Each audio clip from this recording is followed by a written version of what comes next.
Hello guys, welcome back to another video. In this video I'll show you step by step how to make a copy of a Word document.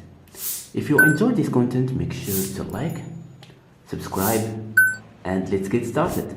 So first, open Files and open your document that you want to make a copy. For example, I'll select this one, then tap this icon, scroll down and tap Save to Files. Then select the files that you want to save it, and here you can change the name of your document, for example test, then tap Save. Perfect. Then tap Done, and now we make a copy of our document. So that's how you can make a copy of a Word document. Thank you so much for watching me.